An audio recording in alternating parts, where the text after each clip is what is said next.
I am a principal engineer at simplysmart Technologies Private Limited and been working with that particular product since last 3 years. And predominantly, the responsibilities includes like we manage all the software side development to development side life cycle to DevOps and all those sort of things. And that's pretty much the intro. So then let's start with our talk. So talking about the topic that I've chosen, like the connecting with dots. So why connecting with dots? Firstly, we work with IoT, so it has multiple nodes and we are connecting all those nodes to one another. So at the end, we are connecting multiple dots to one another. But ironically, that has nothing to do with the talk name that I have worked, that I have figured it out.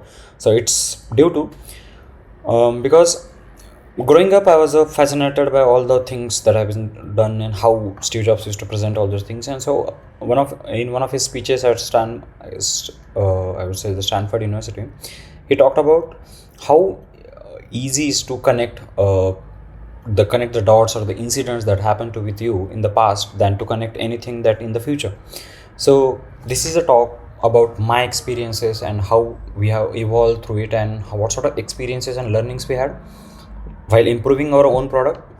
And that's why I'm connecting all those dots looking backward, and that's why the name is connecting with dots. Now, what is a simplysmart? So simplysmart is a end-to-end water management tool, and in simple words I would say you can predominantly look out from the motto that we have, making simple things smart. So what we did, what we revolutionized, or I would say like the game-changing factor that we have done, we have taken a simple as water, and we have made it smart. So how we did that? So we have given an end-to-end water management tool from all the way from the hardware itself to all the way managing all the things remotely using a mobile app and admin tools for numerous residential as well as commercial projects. So which has a huge amount, which in result saved a huge amount of water at the end, and which is our main goal while growing up, to save water. Yeah, so let's connect the dots then. Starting with so this is just a GIF to show what we are connecting here. Now let's start with the first one, that is the time series data. So while working with all the people who have worked any way or any fashion with the IoT sort of things, we all know that we work with time series data. So what is the time series data? So whatever that is periodically given to us, or I would say like whatever it is dependent, or the time is the main constraint in this case. So in our case, considering water meters, so all the readings from the meters are that we have received at the cloud level and all those things is a time series data from which we can perform any sort of analysis and all those sort of things. Now moving ahead, what are the challenges that we have faced, so which led to this sort of talk and all those things? So while growing, the first challenges that we faced dealing with all the maintenance related stuff, and we always have that fact like every day in second, if your end user is releasing a thing like we have an issue with this sort of hardware, and then your hardware person is going like this, that doesn't sound good, right? So and growing up, like at the start it's kind of easy thing to manage simple scale of the meters, but once you grow from that hardware account from like 1000 to 10,000 to 10,000 to 40,000 to 50,000 and 60, 70, 80,000, it's quite hard to manually doing those things. So that was a bigger challenge that we have seen in the past like 4 or 5 years working with simplysmart. Now the second part is abnormal utilization or usage. So this is why I did terminalize it as abnormal usage, because since we are working with water, so I'm considering that as a terminology to consider usage. Now you can see like if there's abnormal usage, then everybody will be as frightened and as surprised as this guy is. So and we actually want to save water, so we need to resolve those abnormal usages and all those sort of things so that water can be saved properly. So now what's the solution to these problems? So, and always in this today's era, every solution drill down to, or for the first thing that we came in our mind is that machine learning. Yes, that's the solution we got. But we are like our most complete system is designed in Ruby, like all the end user handling and all those sort of things are designed in Ruby. So like, is it machine learning with Ruby? But is it really possible to perform machine learning sort of application using Ruby? Because we all know that there are so many Popular languages, I would say programming languages, moving ahead like Python, R, even JavaScript has few things. And when I tried searching about it, like, can we do machine learning in Ruby? At the start, it was like in top 10, I didn't find any Ruby related sort of nobody talked about it like we can achieve this thing using Ruby. So then I again searched a lot, and from one of the conferences, I got a contact of this guy, the Andrew Kane. Yes, somebody did work in Ruby to perform certain sort of machine learning in Ruby, natively in Ruby itself, so that somebody who is good with Ruby and some sort of mathematics related background, we can solve these sort of problems using simple solutions using Ruby itself. So you can definitely look at this guy, that is Andrew Kane. He has done a lot of work in these sort of things, and as well as some sort of Postgres sort of optimization, as well as some graphical analysis and all those things. You do look at. So you can see here like there is a Blazor Ruby gem or a package which works on business intelligence made simple. So he has solved smaller problems using simple solutions, and is inheritedly what we are doing with water meters, making simple things smart as possible. So let's look at some few packages that we going ahead before going to the actual solution and how we solve those problems. So moving ahead, the first one is numo array. So we all in some sort of way worked with NumPy, because we all know machine learning drill downs to mathematics at the end. Yeah, we all can agree on that fact. So I thought like how we can do similar stuffs, like similar to NumPy, some sort of matrix multiplications, as well as some sort of scientific calculations and all those things in natively in Ruby. Whereas while looking at Andrew Kane's profile and other solutions as well, this was one of the packages that I have found, that is called numo array, which can easily perform all those sort of scientific level or mathematical level calculations easily, similar to NumPy and other similar sort of libraries in Python and R as well. Now you might be wondering like the screenshot that I have added here is some sort of looking like a Jupyter notebook, which is first kind of predominantly used for Python, and how I'm running the Ruby code in a Jupyter notebook. So for that also there is a gem called iRuby, which helps us in easily configuring these things to use a Ruby kernel instead of a Python kernel. Do look that out as well. Yeah. Now comes the part how to handle the huge data, because we all know that machine learning and all those things do need like a huge amount of data to process and to work around with. And in Python, that sort of work is handled using data frames, using pandas. While moving ahead, so I wanted a strong solution, or I would say like performance related optimized solution to move ahead and to perform to get the data, to process the data efficiently. So I said like is there any library to go ahead with data frames? Now when I searched about it, I found many sort of solution, but out of that rover is one of the, I would say like most optimized one and predominantly written in Ruby itself. So why I'm always emphasizing on like written in Ruby, because there has been a solutions earlier that they were made wrappers around it, the initial libraries and all those things, and they have made some sort of copies of those Python libraries in Ruby itself. But whenever I try to override any sort of applicability and the solution to my custom solutions, I always have like it's written in Python. So inherently whatever I'm inheriting, or I would say like rewriting it around, it's in Ruby. So how that will get an optimized solution, because I can't override all the things, because every language has its own power and own sort of way of doing things. So by having a plain like something which is written in, I would say like natively in Ruby, that helps me a lot to override the things, to optimize the things in a different level fashion. Now firstly we had a mathematical level calculation, secondly how to handle the data. Now comes the part how to plot it out. Yeah, so before plotting it out, we all know that we wanted while growing with scripting sort of languages, we all know that we want some sort of solutions which are already there, an optimized way. In Python, it's kind of had a scikit-learn sort of option where easily you can, within like 7 to 8 lines of code, you can train a small level of applications and do those things. In here there is a rumale. So you can see from the code that what we are doing, we are loading a sample data set, similar to like that we used to do in Python as well. Then we have transformed it using components and randomly seeding it, and then we transform is nothing but like we are loading a model into it. Now we have fit that particular all those samples to a transformer. Then we fit it, and then we have trained it with SVC linear model, so support vector kind of classification level model, and we have again fitted the transform data to that particular model, and then we opened it.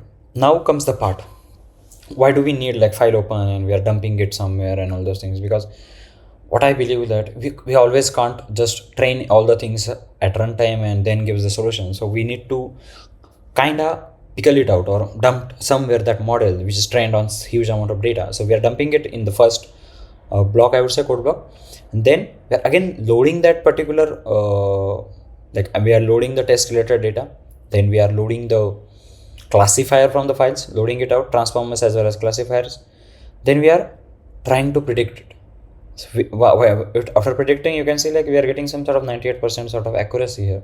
But yeah, so it can differ from different sort of application, different sort of solutions or different sort of problem statements, but we are getting it done with not more than like I would say 10 to 12 lines of a code. Yeah, ironically, now this has been added like considering some Indian sort of audience. So there is a package named daru in Ruby which works with data analysis with Ruby, and whereas in Hindi slang or in Indian slang it kind of represents a liquor. So it's kind of a ironical situation or a laughable situation that some sort of data analysis sort of package is named after named like a liquor. Yeah. Now there are so many other applications. There are some other references as well, like some sort of textual. If you want to perform some sort of textual analysis, you can go with fasttext. If I want to do plotting sort of things, these two are there, nyaplot and vega. There are so many others as well. Do look it out and do explore it more and do contribute to it. Now moving ahead with our own problems that we have really faced, like challenges and all those things. Now the solution is anomaly detection.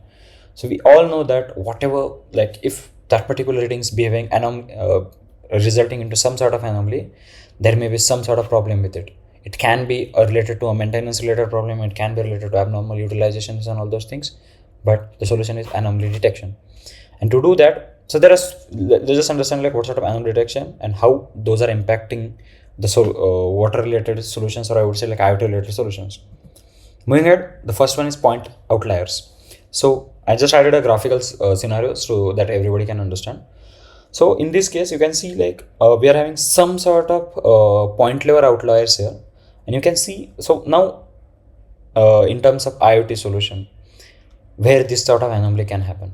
So considering a water level solution, there can be some power failures, and due to that there can be some junk reading gets sent, and we can see like that sort of problems we can detect. And if that sort of problems are continuously happening like regularly within a day, there are 2-3 these sort of outliers, then we need to check like the support level system which is supporting like electrical system and other systems which are supporting the hardware that we are actually installed at the site.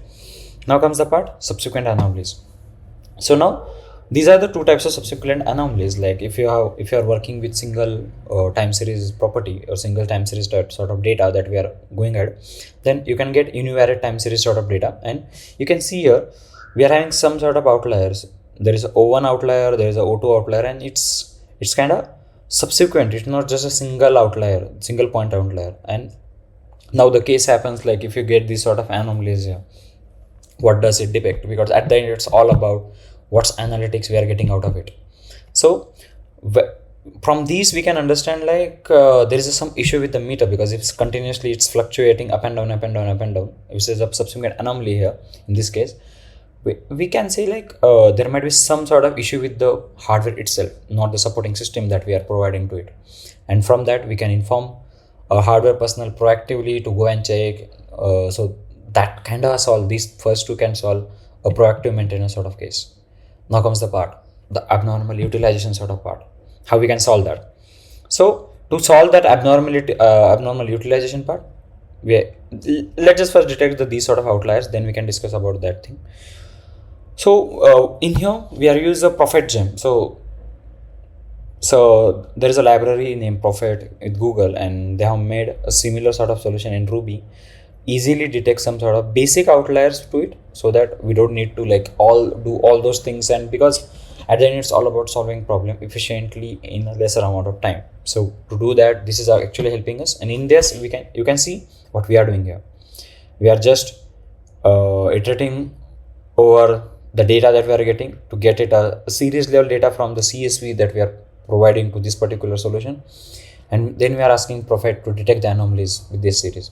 And now we can see it detecting the anomalies with the x and y coordinates to it from the values as well as other time series related time data. And this, using this sort of simple solution, we can detect the point outliers as well as the multivariate single variate multivariate outliers as well, and we can easily solve the proactive maintenance related problems in a huge IoT systems as well. Now comes the part. Let's plot the data. So why did the plot that? Because it's just showing like some sort of scientific level data. I'm just plotting, and you can see like there is some issue in this particular time frame that we are getting an outlier. Now comes the part. How to detect abnormal utilization. So we can do it by detection by forecasting. So it's a very popular method that in a machine learning, what we do, we always forecast things. We always predict the things, like how things should be, how things can be, and all those sort of things.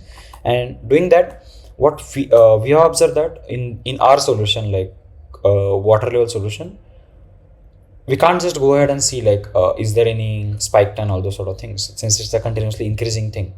So what we can do in this sort of solution, we can predict like what could be the next possible value, like from the trends, from the past learnings, like how the meter is consuming, how that particular resident or some sort of commercial project is consuming. Like let's say they're continuously consuming some sort of odd between, like in the morning 10 to 12 they're continuously consuming some sort of 1000 liter, whereas in afternoon there is some dry period where they're just consuming 200 to 300 liters, and afterwards in the evening again that's a rise. So this is a pattern that we are learning, we are asking our machine learning model to learn, and then to detect some sort of outliers from that. Like if suddenly at the afternoon it's showing some sort of 1200 or 1300 liters, then it's an abnormal case, and which will say like there might be some leakages in the, or somebody like there is a continuous consumption due to some tap open and somebody forgot to close the tap.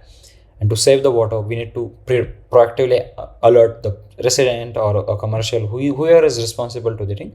And to solve that thing, we have detection by forecasting. So you can see here from the graph as well, like the black dots are the patterns which are acceptable patterns, acceptable forecasted values. Like the forecasted value, the green one is kind of forecasting pattern to that thing, and whereas the red ones are like actual values which are out of the forecasted values. So that we can say like in this particular problem, particular time frames, there is some sort of problems in our system, or somebody needs to go and check that the utilization is happening properly or not. Now how to do that? So as earlier stated, we need to use those applications as well. So in this case, you can see I'm having a time frame and a simple one level reading. So we are going with single variate. Firstly, we have loaded the data from CSV using rover to get it in a data frame sort of application. Then what we did, we have loaded the prophet a model from Prophet. Then we have fit the complete data, like fit it's in terms like training it with the data that we have loaded. Then what we are doing, we are we are asking it to forecast it, and then we are asking so firstly we are asking him to get some future data frames, because we want to have some sort of fixed periodicity in this one. Then we are asking our model to predict it for those future dates. Now let's see what it forecasts. So you can see here that the line that we are seeing is a forecasting line, whereas the black dots are actual consumption. And from that we can see the dot that are quietly like slightly away from the forecasted line. We can see like there is some sort of abnormal consumption in that line. So in this particular data, it's continuously increasing data. There might be some cases whenever you are having some sort of hyperbolic data as well, and you can detect it using that as well. Now let's summarize what we have discussed in this particular a short talk, I would say. Firstly, we have discussed like what is the time series data, and how it impacts most of the IoT solutions that we work with. Now comes the the challenges that we have faced, and most of the people who are working with IoT related solution do have faced these sort of problems in one or the other way. Now comes the part how we can solve this using machine learning with Ruby, not with just normal machine learning problem and solving it using the traditional Python related solutions. And now the last one, how we used anomaly detection technique to solve our challenges. Yeah. Yeah. Thank you. You have been a great audience, like you are listening and you have watched it out. Now, thank you. So you can do visit our website like simplysmart.tech to understand more like what we do and how we do. And you can connect to me on X at Vishwajeetsingh at the Vishwajeetsingh, and let's move things forward. And I do urge people to do look at these solutions. If you are a Ruby developer and a budding Ruby developer as well, you can do look out these packages and do contribute to it. That will help a lot to a community.